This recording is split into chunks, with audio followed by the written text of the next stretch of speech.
Hello दोस्तों, स्वागत है आप सभी को स्टेनो मास्टर माइंड में। अगर आप मेरे चैनल पे नए हैं तो चैनल को सब्सक्राइब कर ले ताकि वीडियो का नोटिफिकेशन आप तक पहुंचता रहे। आज हम प्रैक्टिस करेंगे एसआई स्टेनो का। चलिए वीडियो स्टार्ट करते हैं। महोदय, इस उपग्रह पर मानव अस्तित्व को बनाए रखने के लिए सबसे पहले आवश्यक है कि ऐसे विकास कार्यों को जारी रखा जाए जो सामाजिक न्याय पर आधारित हो और जिन्हें न्यायपालिका का समर्थन प्राप्त हो, अन्यथा पर्यावरणीय प्रदूषण के कारण न तो पीने के लिए साफ पानी मिलेगा और न सांस लेने के लिए शुद्ध वायु और न ही आश्रय देने वाले वृक्ष ही रहेंगे। 21वीं सदी में संपूर्ण संसार मात्र श्मशान भूमि तथा उद्योगों को छीजन और रेडियोधर्मी कचड़े की कूड़ेदानी बनकर रह जाएगा।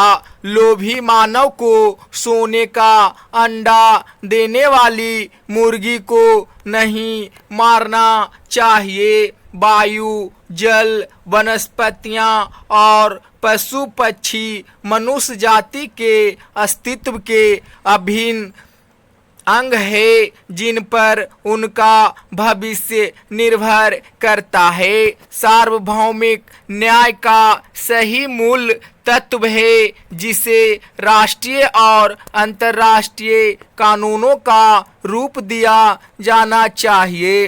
कुछ विशेष अपवादों को छोड़कर हमारे न्यायालय समझते हैं कि पर्यावरणीय संबंधी कानूनों से न्याय व्यवस्था भंग हो जाएगी और कानूनी अधिकारों का हनन होगा, क्योंकि हमारे विधि वेता और न्याय प्रणाली कानून के इन नए आयामों से अपरिचित ही नहीं अनभिज्ञ भी हैं। यह अधिनियम काफी व्यापक है और इसमें विभिन्न प्रकार के जल स्रोतों को शामिल किया गया है। अधिनियम में केंद्रीय और राज्य प्रदूषण निवारण एवं नियंत्रण मंडलों की स्थापना का प्रावधान किया गया है जो स्वायत्त निकायों के रूप में कार्य करेंगे। अधिनियम के कार्यान्वयन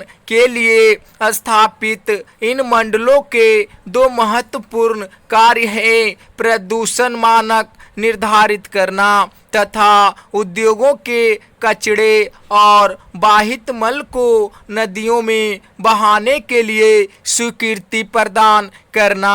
केंद्रीय प्रदूषण नियंत्रण मंडल केंद्र सरकार और राज्यों के प्रदूषण नियंत्रण मंडल राज्य सरकारों के लिखित निर्देशों का पालन करने के लिए बाध्य होंगे।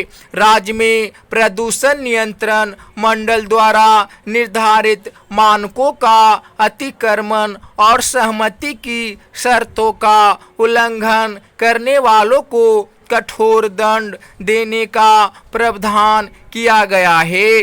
तथापि इस अधिनियम के अधीन प्रदूषण नियंत्रण मंडल द्वारा शिकायत किए जाने पर या उसकी पूर्वानुमति से ही किसी न्यायालय द्वारा किसी अपराध पर विचार किया जा सकता है। अधिनियम में यह भी प्रावधान किया गया है कि यदि किसी कार्य से जल प्रदूषण की आशंका हो तो राज्य प्रदूषण नियंत्रण मंडल द्वारा उसे रोकने के लिए न्यायालय में याचिका दायर की जा सकती है।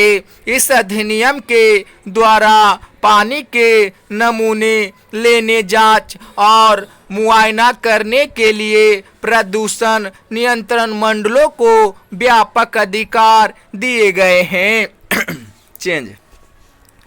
केंद्र सरकार द्वारा केंद्रीय जल प्रयोगशाला और राज्यों में राज्य स्तरीय जल प्रयोगशालाओं की स्थापना और विशेषज्ञों की नियुक्ति का भी प्रावधान इस अधिनियम में किया गया है। बाहित मल और उद्योगों के कचरे से होने वाले जल प्रदूषण को रोकने के लिए आवश्यक उपाय स्वयं करने का अधिकार भी राज्य प्रदूषण नियंत्रण मंडलों को दिया गया है। यह अधिनियम लगभग ब्रिटिश अधिनियम की नकल है और प्रदूषण फैलाने वाले या उससे प्रवाहित समुदाय दोनों पर इसका कोई असर नहीं पड़ा। दोस्तों, अगर आप लोगों को डिक्टेशन अच्छा लगा हो तो दोस्तों के साथ शेयर करिए, और जो भी गलती होती है आप मुझे कमेंट सेक्शन में बता सकते हैं या डायरेक्ट मुझे मैसेज करके बता सकते हैं। डिस्क्रिप्शन में नीचे टेलीग्राम ग्रुप लिंक दिया गया है, व्हाट्सअप ग्रुप लिंक दिया गया है, वहां से आप जुड़कर मुझे कोई भी सवाल आप मुझसे डायरेक्टली पूछ सकते हैं।